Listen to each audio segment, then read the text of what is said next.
বলেছেন আমি ওগুলো সব নিয়ে নিয়েছি, আমি ওগুলো সব আমার কাছে নিয়ে নিয়েছি যে our chief minister is establish liar. ED IPAC's সরকারি দ্বন্দ্ব মুখ্যমন্ত্রী সেটা নিয়ে আজ সুপ্রিম কোর্টে শুনানি হতে পারলো না, তার কারণ আমি জানি, আমি বলে দিচ্ছি। আরেকটা কথা আমি অ্যাড করি, প্রশ্নটা করুন।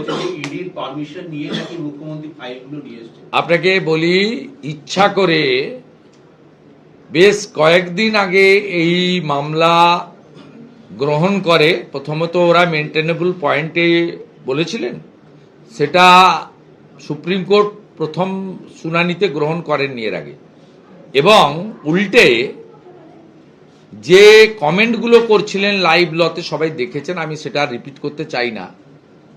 কলকাতা পুলিশ যেভাবে, রাজ্য পুলিশ এবং কলকাতা পুলিশ ইডির বিরুদ্ধে উল্টে মামলা করেছিল, তার উপরে স্টে লাগিয়ে দেন। এটা প্রথম শুনানির দিন হয় এবং সেদিন রাজ্য সরকার, রাজ্য পুলিশ তথা কলকাতা পুলিশ এবং পার্সোনালি শ্রীমতী মমতা বন্দ্যোপাধ্যায়, যিনি মুখ্যমন্ত্রীর দায়িত্বে আছেন, তাকে হলফনামা জমা দেওয়ার নির্দেশ দেন। এরা সুকৌশলে হলফনামাটা গতকাল লেট ইভিনিং, কার্যত রাত্রিবেলা দেয়, এবং হলফনামাটা পড়ার পরে ভারত সরকার এবং ইডির পক্ষ থেকে পাল্টা রিপ্লাই দেওয়া আইনগত প্রথার মধ্যে পড়ে, নইলে হিয়ারিং শুরুও হতে পারবে না, হিয়ারিং কনক্লুডও হতে পারবে না। এদের বিষয় হচ্ছে মুখ্যমন্ত্রী নিজে ফেঁসে গেছেন, তার সঙ্গে থাকা নন্দিনী চক্রবর্তী, রাজীব কুমার, মনোজ বার্মারা ফেঁসে গেছেন।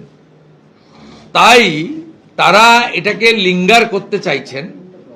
তাই অনেক আগে থেকে বলার পরেও হলফনামাটা দিয়েছেন লেট নাইটে, লেট ইভিনিংয়ে, রাত্রে।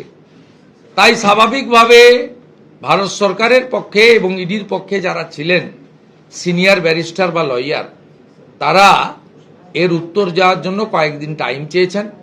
যথাযথভাবে আইনি প্রক্রিয়া পদ্ধতি মেনে সর্বোচ্চ আদালত 1 সপ্তাহ টাইম দিয়ে 10 তারিখ মঙ্গলবার 2টোর সময় এই মামলা শোনার জন্য রেখেছেন।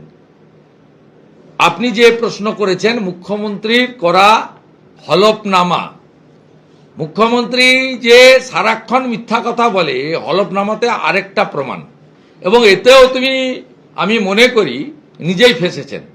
তিনি বলেছেন তার দলের অত্যন্ত সেন্সিটিভ কিছু ডকুমেন্টস তিনি ইডির তল্লাশিরত আধিকারিকদের কাছ থেকে কথা বলে, মানে অনুমতি নিয়েছেন। এর উত্তরে হলফনামাতে ইডি কি বলবে এটা আমার দায়িত্ব নয়, আমি জানিও না, আমার সাবজেক্টও নয়। কিন্তু আমরা সেদিন মুখ্যমন্ত্রীকে হাতে ফাইল নেওয়া অবস্থায় যুদ্ধ জয়ের ভঙ্গিতে যে প্রেস কনফারেন্স করতে লাইভে দেখেছি, তাতে উনি কিন্তু অনুমতি নিয়েছেন একথা একবারও বলেননি। একবার চালিয়ে দেখবেন।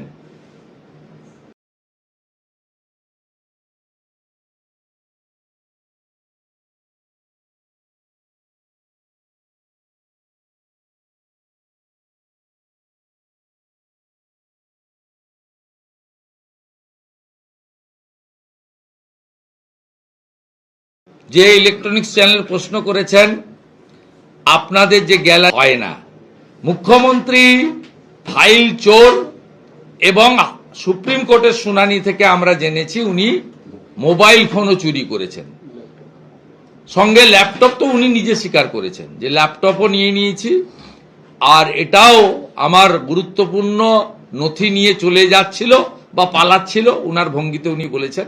আমি ওগুলো সব নিয়ে নিয়েছি, আমি ওগুলো সব আমার কাছে নিয়ে নিয়েছি, নিয়ে যেতে দিইনি,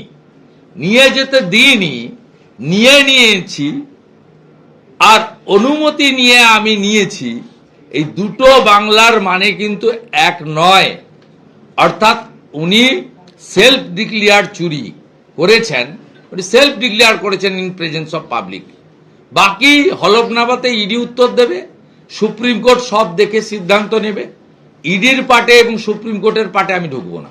মুখ্যমন্ত্রী যা বলেছেন হলফনামায়, ভয়ে, চাপে বাঁচার জন্য আতঙ্কিত, দিশাগ্রস্ত, জেলে যাওয়ার আতঙ্কে থাকা এই মুখ্যমন্ত্রী তিনি মিথ্যা হলফনামা দিয়েছেন। উনার কথার সঙ্গে হলফনামার কোনো মিল নেই।